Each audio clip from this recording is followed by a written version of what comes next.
지금 금 가격이 꽤 많이 올랐어요. 바닥 대비해서 꽤 많이 올랐거든요. 아마 여러분들도 금 투자에 관심을 갖게 된 게 이렇게 이제 여기 바닥 대비해 가지고 올랐으니까 더 늦는 거 아닌가 뭐 이런 기분에 안전자산 금 그냥 뭐 모아야지, 금 투자는 망하지 않는다 라고 하니까 투자해야지 라고 생각하셨을 것 같아요. 근데 여러분들이 금 투자를 한다고 하면은 대부분 생각하는 게 그냥 뭐 금괴를 모은다 이런 느낌으로 생각하시더라고요. 선택지가 엄밀하게 따지면은 한 6가지 정도에서 뭐 플러스 알파로 바로 본론부터 얘기하고 어떤 것들을 좀 더 권장하는지 이걸 좀 더 붙여볼게요. 표로 이렇게 정리해가지고 설명을 드릴게요. 안녕하세요, 머니아입니다. 이번 시간에는 금 투자에 대해서 이야기를 할 거예요.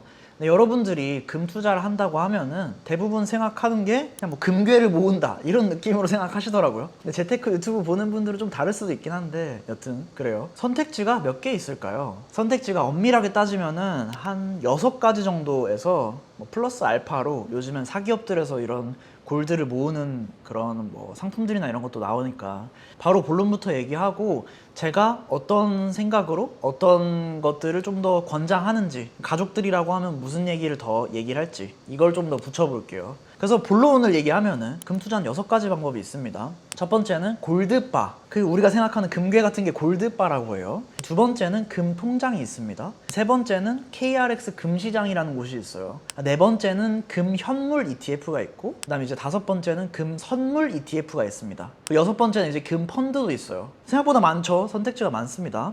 왜 이렇게 6가지나 소개를 하는지도 뒤에서 얘기를 할 거예요. 그냥 이제 하나만 설명하면 되지 왜 이렇게 복잡하게 다 알아야 되냐도 뒤에 설명할 거란 얘기예요. 그래서 차이점을 좀 설명을 드릴게요. 골드바 같은 경우는 우리가 뭐 금은방에서 구매를 한다든지 요즘에는 은행에서도 골드바를 구매를 하실 수 있어요. 실물 골드바다 보니까 안 좋은 점이 뭐냐면 유통수수료라는 게 들어요. 한 5% 정도가 들고 또 부가가치세로 10%를 부담을 해야 돼요. 대신에 이 골드바를 매도하는 데 따른 세금은 없어요. 비과세예요. 그럼 이런 상품은 어떤 사람들이 사용을 해야 될까요? 어떤 사람들이냐면 엄청 부자들이야. 그래서 뭐 현금으로 막 10억 가지고 있고 뭐 진짜 예금이나 이런 수익률 얼마 안 나오는 이런 상품에 돈을 맡겨둬도 나중에 막 금융소득 종합과세 걸린다, 세금이 얼만큼 나온다, 이런 부자들, 이 정도 부자들은 절세를 위해서 골드바를 구매해야 되는 경우가 있어요. 절세 때문에. 그럼 이제 영상 보는 제 동생 같은 친구들은 별로 이제 해당되는 일이 없을 거예요. 근데 저희 뭐 부모님이나 이런 좀 연령도 있으시고 사회생활도 좀 하셔가지고 그동안 받았던 자산이 좀 쌓였다, 그래서 막 세금이나 이런 걸 좀 걱정을 해야 된다, 이런 분들은 골드바를 좀 구매를 해야지, 남편이나 와이프분한테 선물하는 겸 구매해야지, 이런 느낌은 하실 수 있어요. 절세 플러스 선물 목적으로. 어떤 목적인지 분류되시죠? 두 번째는 은행에서 가입할 수 있는 금 통장이 있어요. 금 통장은 뭐 수수료나 이런 것들이 조금 들어요. 골드바가 한 5% 든다고 하면은 금 통장 한 1% 정도 드는데 이건 이제 은행별로 좀 다를 거예요. 또 뭐 이벤트하고 이러면 없을 수도 있으니까. 대신에 또 이거를 금 통장에서 금을 또 인출을 할 수 있어요. 실제로 저는 금으로 가져갈래요 이렇게 모아가지고 할 수 있단 말이에요. 그때도 부가가치세를 받아가요. 그때 인출할 때. 이해되셨죠? 대신에 이제 금통장은 약간 역사가 있는데 예전에 이제 금통장에 투자하면은 매매 차익에 대한 거 뭐 과세가 되냐 마냐 이런 논란들이 있었어요. 비과세였던 적도 있고 과세됐던 적도 있어요. 하여튼 지금 현행은 2024년 기준으로는 이 금통장에 투자를 하면은 15.4%의 이자소득세를 가져간다 라고 되어 있어요. 그래서 이 정도는 알아두시면 좋을 것 같아요. 그럼 금통장은 어떤 활용법일까요? 지금 들어보니까 활용법이 뭐가 있을까요?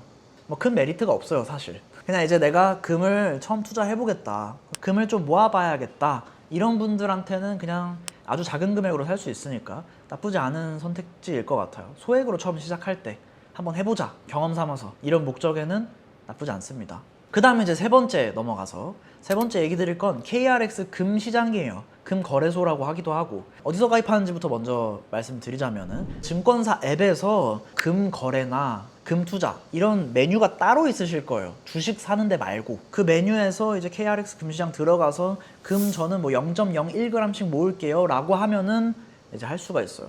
근데 보통은 골드바랑 금통장 얘기했을 때 세금 부분 얘기하고 수수료나 부가가치세 얘기를 했었잖아요. 이제 금시장 같은 경우는 인출을 할 때 부가가치세가 붙긴 하지만 100g 이상 모으고 이러면 인출할 수 있어요. 진짜 그런 일이 별로 없겠죠. 투자 목적으로 하실 거니까. 그리고 또 수수료도 아주 좀 적은 편이에요. 뭐 한 0.1%에서 한 0.4% 이제 이내로 왔다 갔다 할 거예요. 이것도 이제 증권사마다 조금씩 다를 수 있습니다. 그리고 그냥 계좌에서 거래만 한다고 했을 때는 비과세예요, 또. 그럼 이제 어떤 절세 목적으로도 이 금시장, KRX 금시장을 이용을 하면은 괜찮겠죠? 그래서 골드바나 금통장을 뭐 내가 뭐 특별히 좀 증권사 앱도 없고 증권 뭐 CME 통장도 없다 이러면은 좀 접근하기가 어려우실 수 있지만 제 영상을 보실 정도고 CMA 통장도 만들어보고 이것저것 해보려고 한다 하는 분들이라고 하면 금 거래를 하실 때는 KRX 금시장을 추천드리고 싶어요.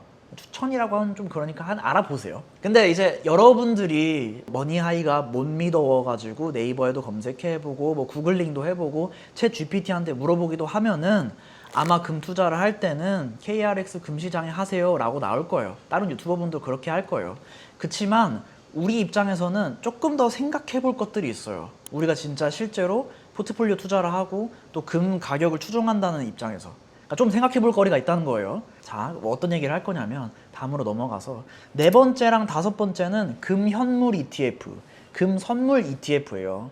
그러니까 이제 금 가격을 ETF를 통해서 투자를 할 수 있다는 거예요. ETF가 뭐냐? ETF는 그냥 마트 카트 같은 거예요. 카트에다가 우리가 물건을 담은 다음에 카트째로 계산을 하잖아요. 계산대에 가서. 그리고 우리 그 카트를 이제 들고 다니는 거란 말이에요. 여기다 뭘 넣냐에 따라서 그 ETF 앞에 뭐가 붙는지가 달라져요. 금을 넣었다 하면은 시장 카트에 금을 넣었으니까 아, 금 카트, 금 ETF 이렇게 된 거예요.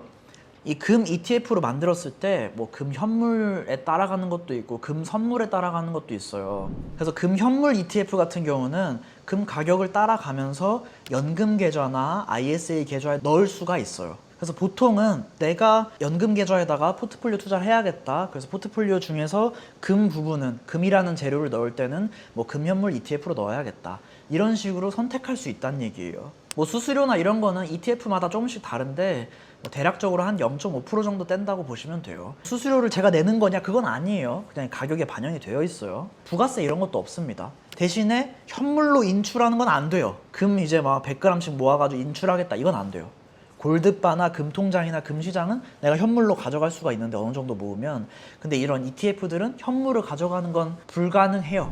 근데 이제 여기까지 설명을 하면 골드바, 금통장, KRX 금시장, 금현물 ETF 이런 것들이 있었잖아요. 근데 얘네들은 치명적인 단점이 있어요. 뭐냐면 금 가격 같은 경우는 달러로 거래를 해요. 근데 우리는 내가 뭐 부동산을 사든지 뭐 은퇴를 하고 나서 내가 생활비를 쓰든지 할 때는 원화로 사용을 한단 말이에요. 평생 달러로 보유할 수 없어요. 미국으로 이민 가지 않는 이상. 그쵸? 여러분들 생각해보면 그렇죠? 다시 말해서 내가 달러로 뭔가 자산을 취득을 하면은 나중에는 원화로 바꿔주는 작업을 해야 된단 말이에요. 원화로 이제 원달러 환율에 적용을 받는다는 뜻이에요. 근데 원달러 환율이 떨어지면은 그 가치가 떨어져요. 원달러 환율이 1,400원이었다가 1,200원으로 떨어지면은 그 200원만큼 떨어진다는 얘기예요. 이해되셨죠? 근데 지금 설명드린 골드바, 금통장, 금시장, 금현물 ETF는 아직까지는 이 환율에 노출이 되어 있는 상태예요. 근데 이제 이런 것들을 이제 방지해 주려면 금 선물 ETF로 투자할 수 있습니다. 금 선물 ETF 중에서 가로치고 H 붙어 있는 상품들은 환율 변동을 막아준 상품들이에요. 그래서 이제 금 가격이 오르는 거 따라서 그대로 오르는 거예요. 내가 원화로 바꾸고 어쩌고 이런 거랑 상관없이. 그래서 아주 단순해진 거죠, 투자할 때.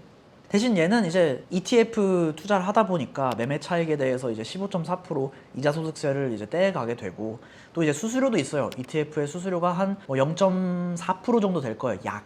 얘네는 이제 선물이다 보니까 단점이 연금 계좌나 이런 데 들어가기가 힘들어요. 뭐 그런 부분이 있습니다. 그리고 진짜 마지막으로 이런 것도 있어요. 여섯 번째 선택지죠. 금 펀드라는 것도 있습니다. 여러분들이 뭐 연금 계좌에 넣을 때 방금 설명드린 ETF가 선택지에 없을 수도 있어요. 없는 경우도 있거든요. 근데 그럴 때는 그냥 일반 펀드를 선택을 해줘야 돼요. 근데 이제 금 펀드 같은 경우는 금 가격을 그대로 추정하는 펀드도 있고, 또 이제 그 외로 금을 뭐 채굴하는 기업이나 이런 데 투자하는 데도 있어요. 걔네도 이제 주식으로 상장돼 있단 말이에요. 이 주식에다 투자를 하면은 뭐 금 가격이 오르거나 이럴 때 이 회사도 좋아지니까 같이 가격이 올라가겠죠. 대신에 이제 다른 위험들도 있을 거예요. 뭐 회사의 CEO가 이상하다든지 뭐 이런 위험들.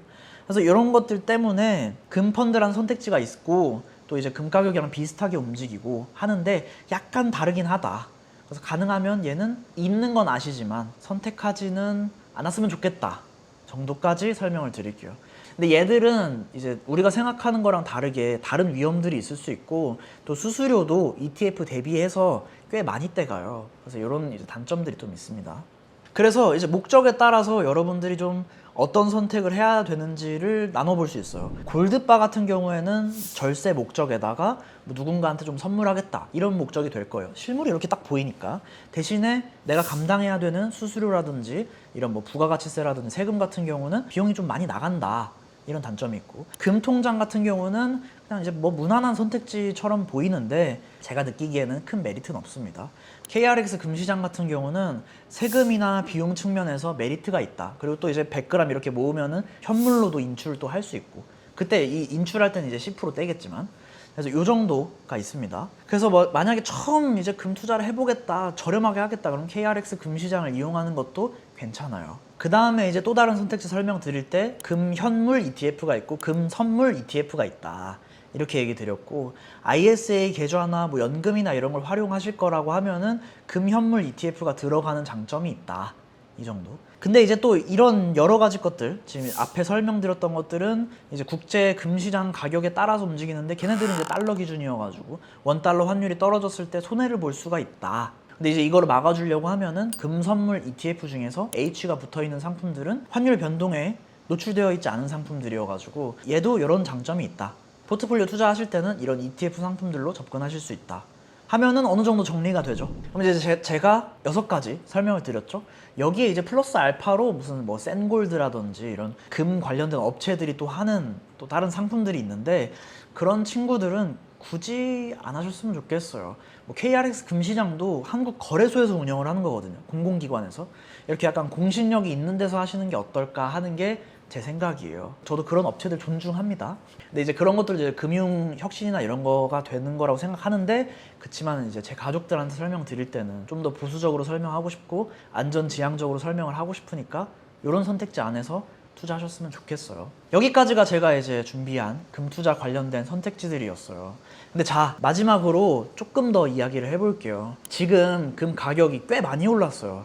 바닥 대비해서 꽤 많이 올랐거든요. 아마 여러분들도 금 투자에 관심을 갖게 된 게 이렇게 이제 여기 바닥 대비해가지고 올랐으니까 막 한참 올라가고 있으니까 아, 더 늦는 거 아닌가 뭐 이런 기분에, 또 이제 금 투자라고 하면 안전자산이라고 하니까 안전자산 금 그냥 뭐 모아야지 이런 생각에, 또 이제 어떤 분들은 뭐 어디 다른 이제 뭐 유튜브라든지 다른 블로그에서 차트 이제 저기서부터 금 가격 막 이렇게 올라간 거 보여주면서 금 투자는 망하지 않는다 라고 하니까 투자해야지 라고 생각하셨을 것 같아요. 근데 뭐 실질적으로 얘기를 드리면 2010년대 초중반부터 2020년 코로나 때까지 금 가격 차트를 한 10년 정도로 보면은 고점 대비해가지고 이 고점 가격을 회복한 게 2020년 들어서요. 잘못하면은 금 투자를 막 이제 투자를 하는데 10년 내내 마이너스일 수도 있다는 얘기예요. 고점에 잘못 투자를 하기 시작하면은. 물론 이제 이거는 이제 저도 마찬가지고 다른 분들도 마찬가지지만 과거를 돌아보는 거여가지고 오류일 수도 있어요. 계속 오를 수도 있죠. 근데 이제 조심하자라는 게 제가 얘기 드리고 싶었던 거예요. 금 투자는 막 무조건 안전하다거나 우리가 생각하는 손실을 안 본다거나 그런 게 아니에요. 계속 이제 뭐 장기적으로 우상향한다?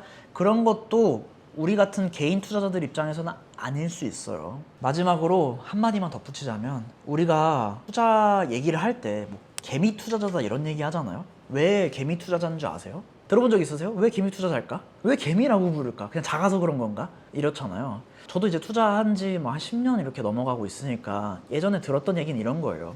그 모나미 볼펜 있잖아요. 까만 볼펜으로 이렇게 그림을 이렇게 쭉 그리잖아요. 개미들이 그 선 따라서 막 쭉 움직여요.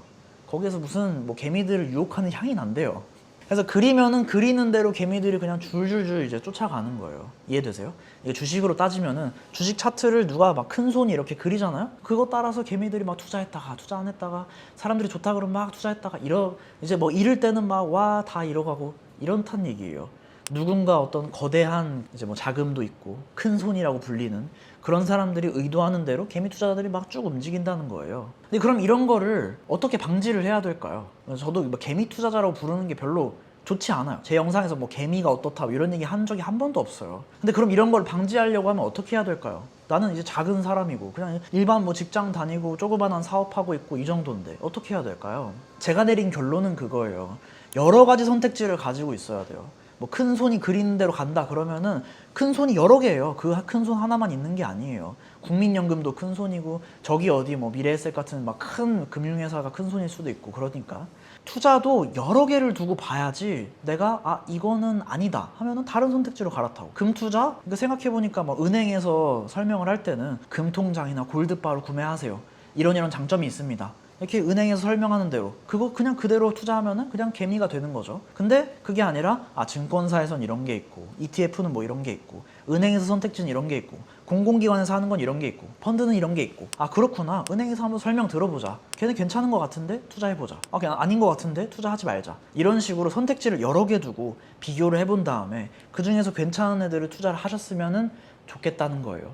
이건 제가 영상에서 금투자만 얘기했지만 제 영상에서 선택지가 꽤 많아요. 뭐 저위험 상품들도 있고 뭐 금, 달러 뭐 여러 가지 이제 자산들 설명한 것도 있고 이제 홈페이지에서 보면 무료 강의로 이렇게 정리해 놓은 것도 있고 하니까 여러분들이 여러 가지 선택지를 가지고 누군가 그냥 의도하는 대로 그냥 아 좋으니까 좋다 가자 막 이런 거 말고 그런 거 말고 선택지 여러 개 가지고 나한테 맞는 걸로 선택을 해보셨으면 좋겠다는 게 제 생각입니다. 오늘 영상 좀 길었죠? 이번에는 잔소리를 뒤에 해봤어요. 금투자 얘기 뭐 이렇게 실질적인 얘기 앞에 두고 여러분 한번 복습도 한번 해보세요. 네, 오늘 영상 여기까지 하겠습니다. 행복한 하루 되세요.